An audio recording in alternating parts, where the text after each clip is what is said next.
Bonjour les amis, là je viens de passer à peu près 2 heures au potager. J'ai arrosé parce qu'il fait très chaud, il faut absolument arroser sinon on risque de perdre une partie des récoltes. J'ai arrosé, j'ai désherbé aussi et puis voilà, je fais un peu de nettoyage. Et puis j'ai réfléchi, je me dis mais pourquoi je fais ça quoi? Pourquoi est-ce que voilà, j'ai 2 heures dans ma journée, j'ai des tas d'autres choses à faire, je dois réfléchir à mon projet de restaurant, je dois voilà, de réfléchir à mon engagement aussi avec les scouts. J'ai beaucoup de boulot de ce côté-là. Et pourquoi je viens passer 2 heures de ma journée, plusieurs fois ouais, quasiment tous les jours en ce moment, pour ce potager-là. Et puis, des fois, je me dis, voilà, mais je laisse tomber ce projet. Et puis, comme ça, je serai beaucoup plus libre. Et puis, je perdrai moins de temps. Et voilà, et ce que je me dis, c'est que quand même, ce projet se base sur des belles valeurs qui sont complètement rattachées à l'actualité.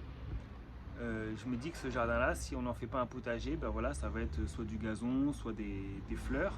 Et là, on montre à tout le monde en fait le fait que de faire ça aussi dans un terrain public, pas de faire ça chez soi ou dans une association avec des petits terrains privés, mais de faire ça dans un espace public, ben ça montre que la terre, voilà, ça rappelle aux gens dans notre société hors sol, dans notre société urbaine, ça rappelle aux gens que la terre, c'est depuis la révolution du néolithique, les êtres humains l'utilisent avant tout pour produire leur nourriture. Si on regarde une photo satellite de la France par exemple, vous voyez que 80% des espaces, ce sont des champs. Un petit peu de forêt, un petit peu de montagne, il y a des villes, mais une énorme partie, si vous voyez des photos satellites du territoire, c'est des champs, c'est des immenses champs. Donc la terre est toujours jusqu'à aujourd'hui la première ressource qui permet à l'humanité de survivre et d'éviter la famine. Voilà, le fait de... Mais on l'oublie parce que les gens, souvent loin de chez nous, on est déconnecté de ça. Le fait de faire un potager en ville, ça permet voilà, simplement de sensibiliser les gens en fait que la terre, c'est avant tout ce qui nous nourrit. Et puis, voilà, ça permet de ne pas l'oublier. Et du coup, ça incite aussi également à respecter cette terre, à respecter la terre, à respecter la vie du sol, à faire en sorte que la terre soit fertile, soit vivante. Et, et voilà, donc je pense qu'un potager urbain, ça a ça comme avantage, ça montre à tout le monde. On parle souvent de potager pédagogique. Bah là, la pédagogie, c'est pas seulement voir des tomates pousser, c'est aussi de voir que bah, voilà, un terrain peut être transformé en espace productif de nourriture.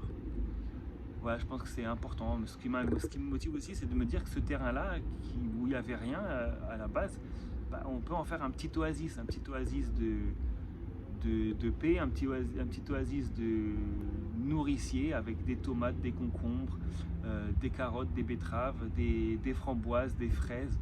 Ça peut être vraiment un mini paradis comme ça en cœur de ville. Avec un petit peu de travail, un petit peu d'entretien, on peut se retrouver avec un petit jardin luxuriant, comestible, un petit jardin incroyable et comestible.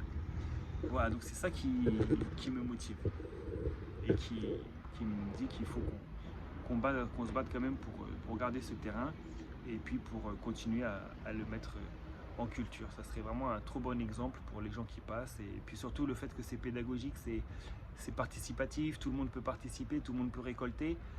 Voilà, je trouve même il y a un côté ludique aussi, il y a un côté vraiment satisfaisant de se balader dans un potager et il y a des gens qui n'ont pas de potager chez eux et puis là ils ont le droit de venir cueillir des pommes de terre, cueillir des tomates, cueillir des framboises, des fraises. Franchement, ça met de l'animation au cœur de ville, quoi. Donc, moi, je pense que notre projet, il a vraiment toutes les raisons du monde d'exister, que ce soit des raisons écologiques, que ce soit des raisons sociales, que ce soit des raisons d'animation du cœur de ville.